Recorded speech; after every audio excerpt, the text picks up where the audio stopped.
இல்ல நாளானிக்கு கண்டிப்பா நான் சீக்கிரமே சாகதான் போறேன். என்ன மன்னிச்சிடுங்க.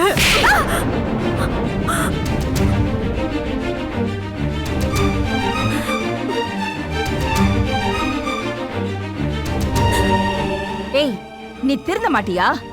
சின்ன தம்பி செத்தா நீயும் செத்துருவியா? பைத்தியம் மாதிரி உளறிட்டு இருக்க. இது சரிப்படாது. உன்னை இப்படியே விட முடியாது. வா என் கூட. சித்தி பாடி. எங்க கூட்டிட்டு போறீங்க சித்தி? சொல்லுங்க சித்தி. வா சித்தி சொல்லுங்க சித்தி, என்ன எங்க கூட்டிட்டு போறீங்க?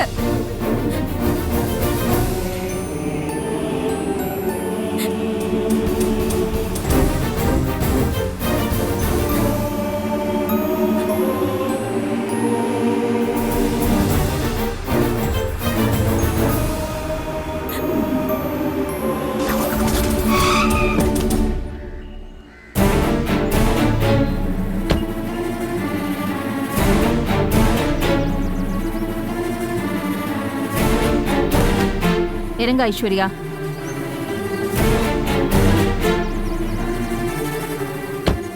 இங்க எதுக்கு என்ன கூட்டிட்டு வந்தீங்க சித்தி? இங்க யார் இருக்கா? யார பாக்கணும்? வா சொல்றேன். சித்தி நெல்லுங்க சித்தி, முதல்ல சொல்லுங்க எதுக்கு இங்க வந்திருக்கோம்? யார பாக்குறதுக்காக? ஒரு நிமிஷத்துல தூக்க மாட்டிக்கிட்டு சாக பார்த்தல்ல, உள்ள வந்து பாரு, தெரியும்.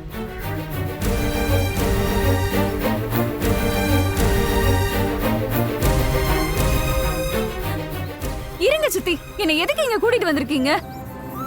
நீயே உள்ள போய் பாரு, உனக்கு தெரியும்.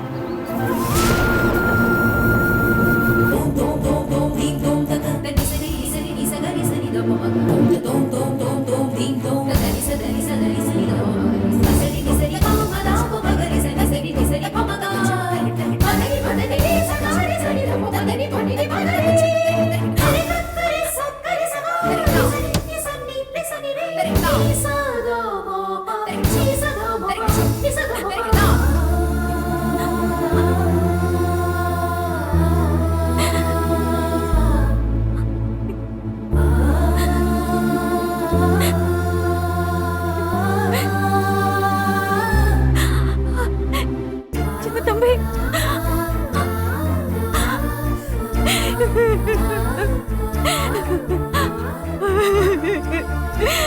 சின்ன தம்பி,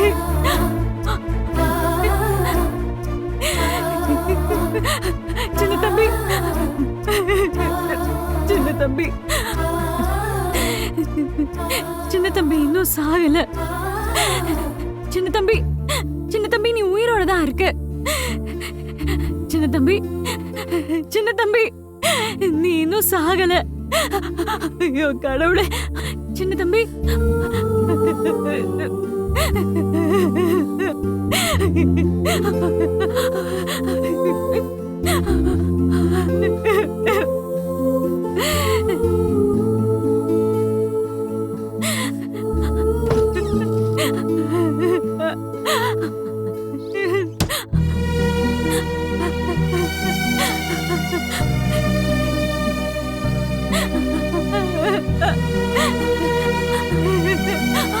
சித்தி, சித்தி சின்ன தம்பி சாகல சித்தி.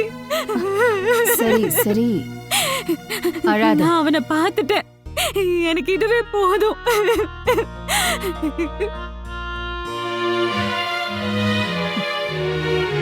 நீ அவசரப்பட்டு சாக பாத்தியே, செத்திருந்தா இப்ப இவனை பாத்திருப்பியா? சின்ன தம்பி உயிரோட இருக்கான்னு உனக்கு தெரிஞ்சிருக்குமா? சாரி.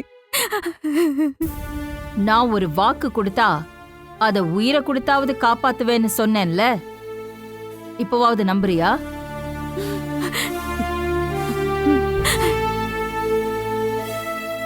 உனக்கும் சின்ன தம்பிக்கும் கல்யாணம் பண்ணி வைக்கிறேன்னு நான் வாக்கு கொடுத்தேன். ஆனா உங்க அப்பா அவனை கொல்ல பார்த்தாரு. எங்க நான் உனக்கு கொடுத்த வாக்குறுதியை காப்பாத்த முடியாம போயிடுமோன்னு என் லைஃப்ல ஃபர்ஸ்ட் டைம் நான் பயந்தேன். ஆனா நான் சோர்ந்து போயிடல ஐஸ்வர்யா. உன்ன மாதிரி அழுதுகிட்டு முடங்கி போய் மூலையில உட்கார்ல. ஆளுங்களை கூட்டிக்கிட்டு போய் உயிருக்கு ஆபத்தான மிருகங்கள் உலாவுற அந்த அத்துவான காட்டுல பகலா தூங்காம கண்ணு முழிச்சு இதோ இவனை கண்டுபிடிச்சேன். இவன் எப்படி இருந்தான் தெரியுமா? குத்துயிரும் கொலையுருமா இருந்தான். அங்க இருக்கிற ஹாஸ்பிட்டல்ல கொண்டு போய் சேர்த்தேன். ஆனா இவனை பிழைக்க வைக்கிறது கஷ்டம்னு அங்க இருக்கிற டாக்டர்ஸ் எல்லாருமே கை விரிச்சிட்டாங்க.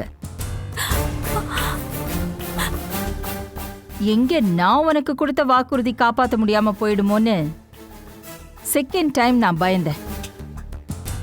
ஆனா அப்ப கூட நான் பின்வாங்கல. ட்ரீட்மெண்ட்டுக்கு அவனை இங்க கூட்டிட்டு வந்து லட்சமா பணத்தை கொட்டி பெரிய பெரிய டாக்டர்ஸ் எல்லாம் வர வச்சு தோ ட்ரீட்மெண்ட் கொடுத்து இப்ப அவனை உயிர் பொழைக்க வச்சிருக்கேன். எப்படியோ உன் சின்ன தம்பியோட உயிரை காப்பாத்திட்டேன். இப்போ உனக்கு சந்தோஷம் தானே?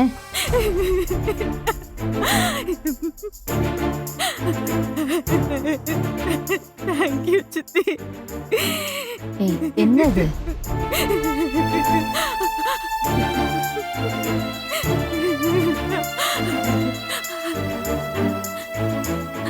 சின்ன தம்பி இன்னும் பூர்ணமா குணமாகலையா? பழைய மாதிரி ஆகிறதுக்கு இன்னும் எத்தனை நாள் ஆகும்? இவன் இன்னும் கண்ணே முழிக்காம 10 நாளா இப்படி மயக்கத்துல தான் இருக்கான். ஆனா சீக்கிரமா எழுந்திருச்சு நடமாடுவான். நம்பிக்கையா இரு ஐஸ்வர்யா.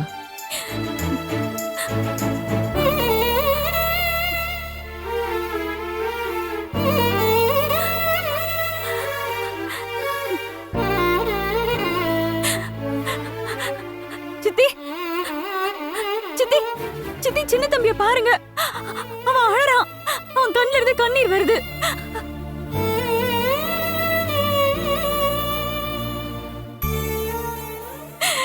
நான் பேசுறதெல்லாம் அவன் கேட்டுட்டு இருக்கான் சித்தி.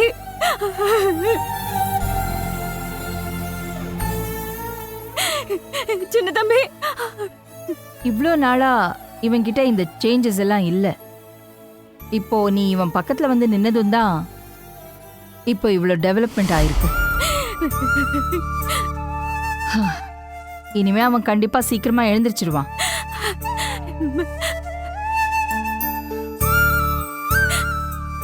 இங்க பாரு ஐஸ்வர்யா, சின்ன தம்பி இங்க இருக்கிறது யாருக்குமே தெரியக்கூடாது. இது நமக்கு மட்டுமே தெரிஞ்ச ரகசியமா இருக்கணும்.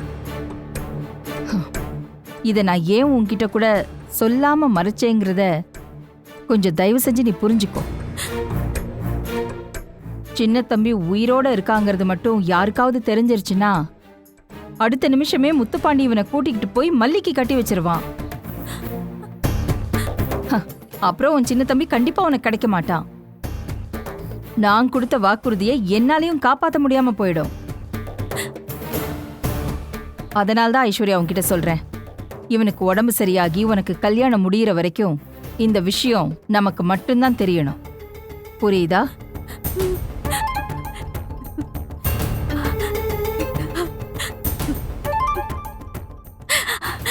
சரிங்க சித்தி, என் உயிரே போனாலும் இந்த விஷயத்த நான் யாருக்கிட்டயும் சொல்ல மாட்டேன்.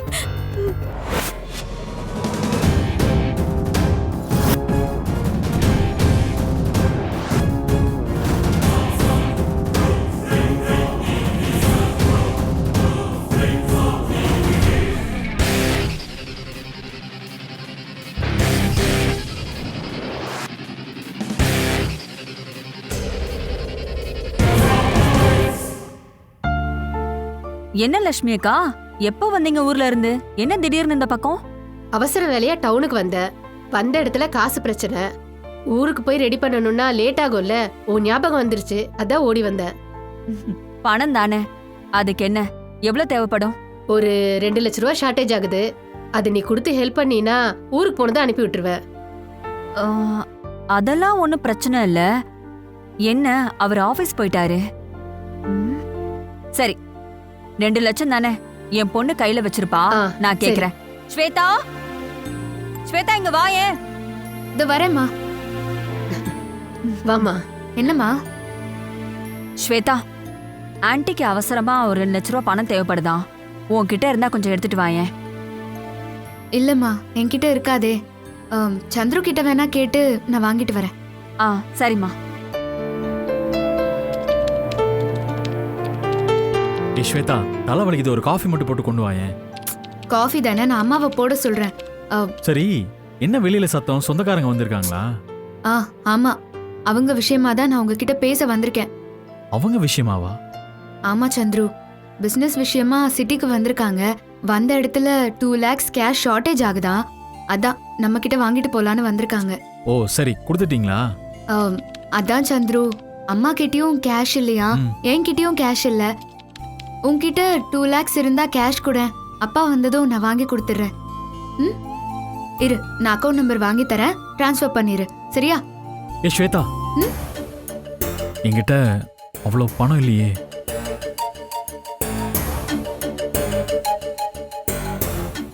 உன்கிட்ட கேஷ் இருக்குன்னு எனக்கு தெரியும் சந்துரு. எதுக்கு போய் சொல்ற?